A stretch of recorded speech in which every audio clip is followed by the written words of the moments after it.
Sejam bem-vindos à nossa última aula da disciplina de Fundamentos da Teoria da Computação. Eu gostaria nesse momento de incentivá-los à leitura do material complementar do professor Newton José Vieira, da UFMG. Eu vou deixar o material disponível na sala virtual. Vocês vão perceber que a ênfase do autor é nos autômatos e nas máquinas de Turing, mas é um excelente material que traz novas explicações, algumas das quais eu utilizei para a produção dessas videoaulas também. Então não deixem de conferir esse material. Na aula de hoje, vamos estudar as linguagens recursivamente enumeráveis e como as máquinas de Turing podem reconhecê-las, além das gramáticas irrestritas. Veremos também questões relativas à decidibilidade de problemas. Para começar, vamos dizer que uma linguagem chamada recursiva se é um conjunto recursivo no conjunto de todas as palavras possíveis sobre o alfabeto da linguagem.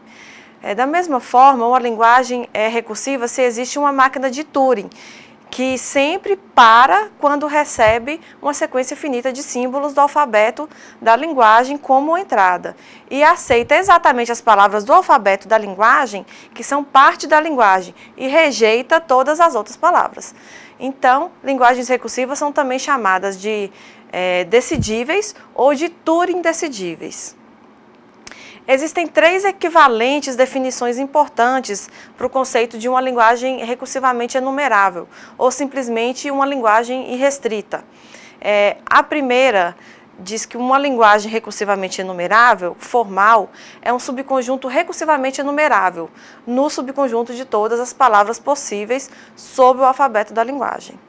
A segunda vai dizer que uma linguagem recursivamente enumerável é uma linguagem formal para a qual existe uma máquina de Turing que irá enumerar todas as cadeias válidas da linguagem. E terceiro, uma linguagem recursivamente enumerável é dita como uma linguagem formal para a qual existe uma máquina de Turing que irá parar e aceitar quando se roda com qualquer cadeia da linguagem na entrada e pode parar ou rejeitar ou entrar em um loop quando se roda com qualquer cadeia que não é da linguagem.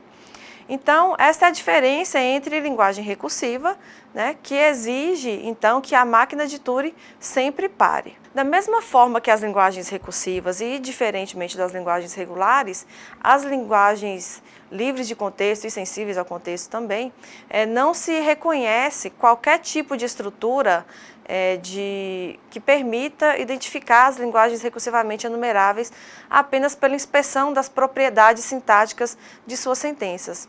Assim, as linguagens recursivamente enumeráveis são, portanto, inicialmente caracterizadas a partir das máquinas de Turing. Nós já vimos que as máquinas de Turing são máquinas que para o reconhecimento de linguagens de modo geral, mas também podem ser usadas para a implementação de funções em geral. Nesse caso, a máquina de Turing recebe como entrada os argumentos e retorna a saída na própria fita. Mesmo antes do aparecimento dos primeiros computadores, os matemáticos já se preocupavam com essa notação, e como computar, realizar uma computação efetiva de uma determinada função. Trabalhando a partir, então, da noção informal, onde se especificava uma lista de atributos desejáveis para tal conceito, como, por exemplo, a possibilidade de execução mecânica, ou a produção da mesma saída para as mesmas entradas, ou a execução em tempo finito, dentre vários outros, vários formalismos, então, foram criados e propostos, com o intuito de capturar de forma precisa, de forma formal, o conceito de computação efetiva. A partir de uma caracterização formal, seria, então, possível mostrar que certos problemas seriam computáveis, ou seja, existiriam algoritmos para eles, e que outros não seriam computáveis. Os computadores digitais, então, tanto os mais antigos quanto os mais modernos, eles foram construídos com um conjunto de instruções que lhes dão um poder computacional idêntico aos da máquina de Turing. Mas, atualmente, as linguagens de programação de alto nível, como o Java, o C, o Pascal e outras linguagens, com o mesmo poder expressivo, né, apareceram, né, no intuito de facilitar a tarefa de programação propriamente dita. Mas não se deve perder de vista que tais linguagens não apresentam maior expressividade do que, por exemplo, as máquinas de Turing, embora sejam, obviamente, muito mais adequadas, né, do ponto de vista prático para a confecção de algoritmos. Dentre os diversos formalismos matemáticos propostos, a máquina de Turing é um dos mais aderentes aos computadores atuais, isto é, pode-se considerar que a máquina de Turing captura a parte essencial, né, aquela responsável, em última análise, pelo poder computacional dos computadores atuais. Então, nós vamos considerar, a partir de agora, que um problema de decisão é um problema cuja formulação conduz a apenas duas respostas, sim ou não. Por exemplo, dadas duas linguagens L1 e L2 quaisquer, né, é sempre possível determinar se L1 é igual a L2, né? Então a resposta vai ser sim ou não. Para cada par de linguagens considerada, este problema admite apenas uma resposta dentre duas possíveis. E uma instância de um problema é um caso particular de um problema geral, com seus argumentos completamente definidos. Então, por exemplo, dadas as linguagens regular 1, aí segue uma lista especificando como é a linguagem 1. E a linguagem regular 2, aí segue a especificação da linguagem 2. Será que L1 é igual a L2? Então, este caso é um caso específico do problema anterior. Logo, é uma instância deste problema. Então, nós podemos representar um problema de decisão dessa forma, né? Onde eu tenho o R, V1, V2 até Vn, esses V1, V2 até Vn são os argumentos, né? E eu tenho a entrada para a máquina de Turing, que vai ser definida aí dentro desse retângulo, e aí como saída para a máquina de Turing eu tenho somente duas possibilidades, ou sim ou não. Outro conceito interessante nesse contexto é a tese Church-Turing, que pode ser assim enunciada. Se uma função ela é efetivamente computável, então ela é computável por meio de uma máquina de Turing. Ou de forma equivalente, né, eu posso dizer, todo algoritmo pode ser expresso mediante uma máquina de Turing, correto? A noção de computação efetiva não é definida, então, formalmente, assim não há como provar essa tese de Church-Turing, né, se ela é correta ou não. No entanto, a proliferação de formalismos que não são mais expressivos do que a máquina de Turing constitui, então, uma forte evidência a seu favor. Dada a equivalência de de vários formalismos e linguagens, a tese Church-Turing, mesmo que implicitamente, equipara a classe das funções computáveis à classe de funções que podem ser expressas em qualquer um deles. Assim, por exemplo, a tese implica que, se uma função é efetivamente computável, então ela é computável por meio de um programa escrito na linguagem C, por exemplo. A tese Church-Turing, quando particularizada para problemas de decisão, ela poderia ser assim enunciada. Se um problema de decisão tem solução, então existe uma máquina de Turing que o soluciona. Assim, para mostrar que um problema de decisão não tem solução, basta demonstrar que não existe, então, a máquina de Turing que o soluciona. Por exemplo, se não existir um programa em C que seja uma solução para um problema de decisão, então tal problema de decisão é insolúvel, é assim que vamos chamar. Os termos solucionável, não solucionável ou insolúvel, né?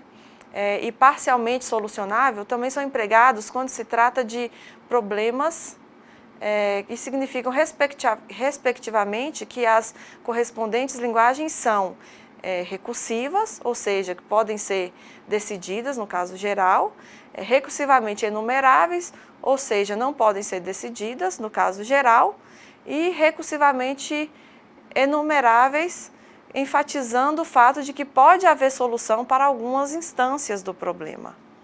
Nesse caso, ainda que correndo o risco de esperar indefinidamente por uma resposta. Aplicada ao estudo dos problemas de decisão, a decidibilidade indica se os mesmos são solucionáveis, não solucionáveis ou parcialmente solucionáveis. É fácil, portanto, justificar o grande interesse prático que existe por problemas para os quais se possa provar que a linguagem de representação ela é recursiva. Problemas cuja linguagem de representação seja comprovadamente, estritamente, recursivamente enumerável, por outro lado, servem sobretudo para demonstrar a inexistência de procedimentos mecânicos, ou seja, de algoritmos, que possam resolvê-los no caso geral.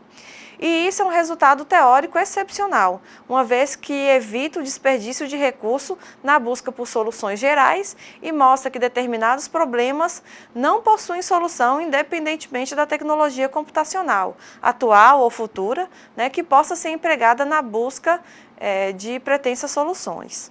Originalmente, o termo recursivamente enumerável refere-se ao fato de as sentenças de uma linguagem desse tipo poderem ser enumeradas, listadas, contadas mesmo, através de um procedimento mecanizado, um algoritmo ou uma máquina de Turing. Nós veremos agora como as máquinas de Turing podem ser utilizadas para esse trabalho. Na definição formal, nós dizemos então que a máquina de Turing M, dada, enumera uma linguagem quando o M possui pelo menos duas fitas de entrada e uma das fitas é usada apenas para a gravação de cadeias geradas sobre o alfabeto sigma. Nessa fita, o cursor de acesso desloca-se apenas para a direita, os símbolos podem ser apenas gravados e cadeias consecutivas são separadas pelo símbolo sharp, por exemplo, não pertencente ao sigma. O conjunto das cadeias gravadas por M na fita de saída é denotado por EM e representa a linguagem numerada por M. E o M está contido em sigma asterisco, pode ser finita ou infinita. Nesse último caso, o processamento de M não para nunca e M está sempre gravando novas cadeias na fita de saída, uma após a outra. Para investigar a conexão entre as linguagens recursivamente enumeráveis e as gramáticas, nós retornaremos à definição geral de uma gramática. Então, as regras de produção poderiam ser de qualquer forma, mas várias restrições foram feitas depois para se colocar gramáticas específicas, certo? Se retomarmos a forma geral, não impondo restrições, obteremos uma gramática irrestrita. Assim, numa gramática irrestrita, então, qualquer número de variáveis ou terminais podem ocorrer de qualquer ordem, dentro de uma produção. Existe somente, então, uma ligeira restrição, em que lambda não é permitido do lado esquerdo da produção. Com isso, temos que qualquer linguagem gerada por uma gramática irrestrita é recursivamente enumerável.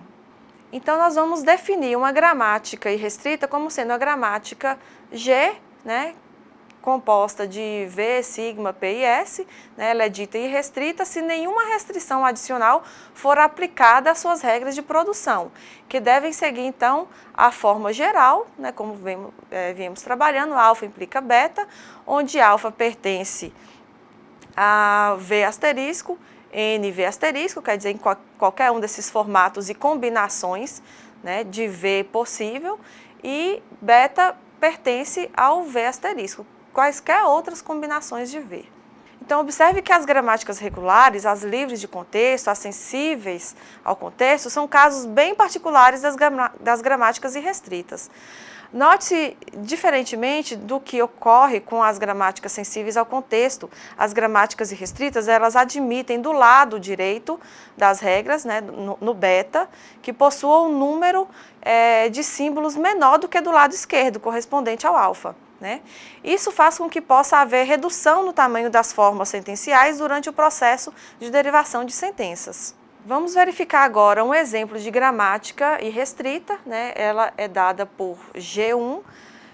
Percebam que nós já trabalhamos com uma definição bastante similar antes, portanto, nós teremos aí somente a diferenciação a partir de P1, P1 que vai ser o nosso conjunto de regras da G1, então admite, por exemplo,